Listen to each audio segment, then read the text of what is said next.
The world was quiet. Too quiet. The streets of old cities were covered in dust, broken glass, and twisted metal. Tall buildings stood like dark skeletons. No birds, no voices, no lights. Only the cold wind moved through the empty roads high above this silent planet. An alien warship hovered like a giant gray shadow. The Verkan army, conquerors of many worlds, believed Earth was dead. Their scans showed no cities working, no power, no signals, no human life. Inside the ship, Commander Zarin watched the dead planet with a slow smile. "Humans are finished," he said, tapping his claws on the metal table. "Their fire is gone forever." His soldiers nodded. For years, the Verkan had searched the galaxy for strong enemies.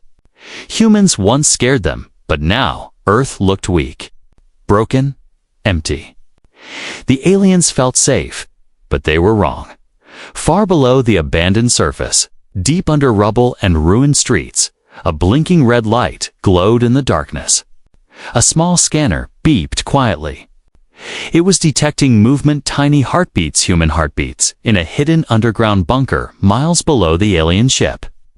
Captain Reed stood in front of an old hologram map. He was tall, dusty, and tired, but his eyes burned with determination.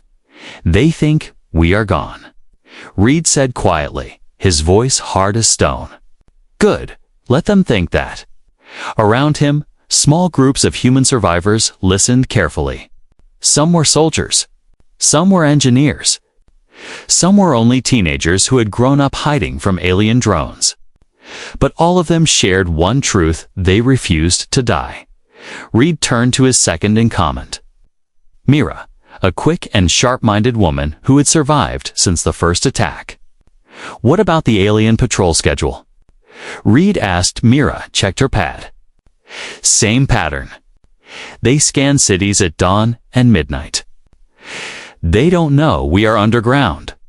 They don't even suspect it." Reed nodded slowly. "Perfect." Up above, the Verkan fleet moved like a metal storm across the sky. Drones circled ruined buildings. Walkers marched through broken towns.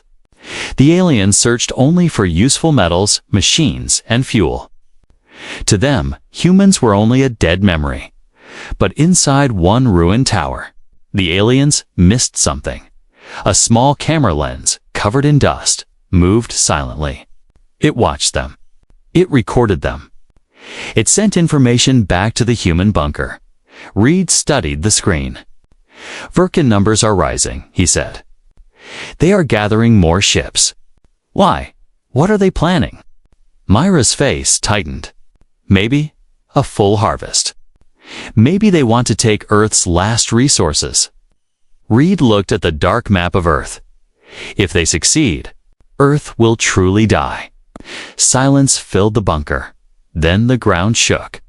Everyone froze. A strange humming noise vibrated through the walls, spreading from the surface down to the bunker. Dust fell from the ceiling. Tools rattled. "What is that?" Myra whispered. Reed's heart started beating faster. He rushed to the control panel. The screen flashed with new signals. "Something big is coming," Reed said. "Something we've never seen before." Above the Earth, the main Verkan ship opened its lower bay. A huge container-like pod dropped toward the surface. It glowed red-hot as it cut through the atmosphere. Zarin watched proudly. "This will finish our work," he said. "Earth will soon belong to us." Below, the pod slammed into the ground like a falling comet. A massive shockwave rolled across the dead city. Old cars flipped. Dust rose into a cloud. Even the bunker walls trembled. Reed steadied himself. "Get visuals." When the camera focused, Reed's eyes widened. The alien pod opened like a metal flower. Inside were hundreds of strange machines, round, smooth, floating. "What are those?" Mira asked. Reed's voice went low. "Harvesters. They melt everything. Buildings, metal, even ground." They will strip Earth to the bone. Everyone in the bunker stared at the screen in fear. We have to act now, Reed said. If we stay hidden, we die. If we fight, we may die. But we die as humans. His words carried fire and weight. For the first time in years, humans were going to strike back. Reed turned to his people. Prepare the first mission. Tonight, we move. Above them, the Verkons celebrated their coming victory. Below them, the last humans sharpened their determination like a knife. The aliens believed. Earth was finished, but in the silent darkness beneath their feet, humanity was rising. The night fell over the broken cities like a thick black blanket. No stars shined through the smoke-filled sky. The ruins looked even more dangerous in the darkness. But for the hidden human survivors, night was the only safe time to move. Captain Reed stood at the entrance of the bunker tunnel, holding a small torch. The flame shook slightly against the cold air. Behind him, 10 fighters prepared their gear, silent, focused, ready. Tonight, Reed whispered, we learn what the aliens truly want. Myra stepped beside him. And if we don't like the answer, Reed's face hardened. Then we strike harder. The team climbed up a narrow staircase that led to an abandoned subway exit. When they pushed the metal gate open, the world outside looked like a graveyard. The wind howled through broken windows. A metal sign swung and creaked endlessly.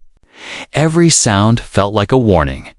Reed signaled for silence, one by one. The team moved through shadows, staying low, their steps soft and careful. Each person carried an old but well-maintained weapon. Ammunition was rare, so every bullet had value. Every shot had meaning. The city looked dead, but it wasn't. Empty. A sudden sharp clicking noise cut through the air. Myra froze. Drones, she whispered. High above, 3 Verkon drones floated across the rooftops. Their red scanners sliced through the darkness like glowing knives. The humans ducked under a fallen concrete beam. The scanners passed dangerously close to them. Reed felt one beam slide across his shoulder, stopped an inch away from his face. The drone paused. Reed held his breath. Everyone stayed completely still. After a long, terrifying moment, the drone moved on. Only when the red lights disappeared did the team exhale again. That was close. Myra said quietly. Reed nodded. Too close. They're increasing patrols. It continued moving until they reached the impact site, the place where the alien pod had landed earlier. Smoke still rose from the crater. The ground was cracked, glowing faintly like hot coal. Reed raised his fist. Everyone stopped. The harvesters were awake. The machines floated slowly above the ground, each one humming with a strange energy. Their bodies spun gently, and bright circles glowed beneath them. When one harvester moved over a broken car, the metal melted instantly. Dripping like liquid silver dot, the humans watched in horror. They're eating the earth, Myra whispered. Reed's voice was cold. They want to turn our planet into raw material. But suddenly, a strange sound echoed behind them. Footsteps. Reed spun around. Weapon ready. A tall shadow moved between 2 broken walls. Stay alert, Reed ordered. The shadow stepped into the weak moonlight. It was an alien, but not a Verkan soldier. This one wore no armor.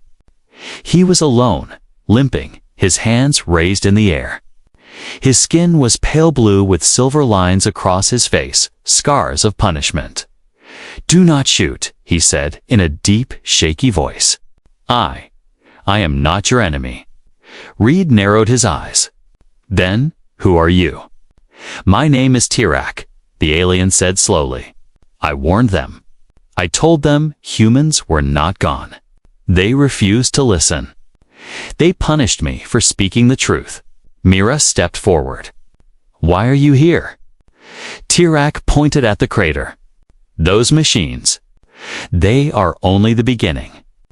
The Verkan main fleet is coming in 2 days. They will burn Earth. Nothing will survive. A wave of cold fear hit the group. Reed clenched his jaw. Why tell us this? Tirak looked down, ashamed. Because I saw your people. I saw children hiding in broken homes. Your species. Fights to live. My commanders treat you like insects. But I know. You are not insects. Reed slowly lowered his weapon. What do you want from us? Tirak took a deep breath. Let me help you. I know the Verkan ship's patterns. I know the weak spots. And I know how to stop the harvesters.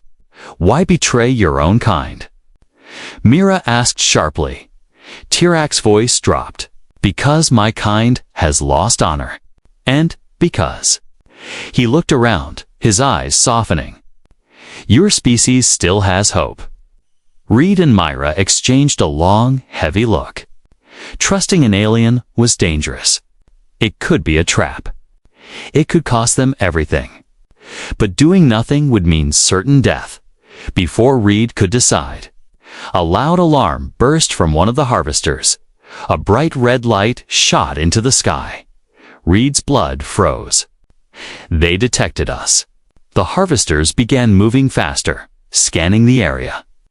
Their red beams zipped through the ruins. Reed grabbed Tirak's arm. Move. Everyone, fall back.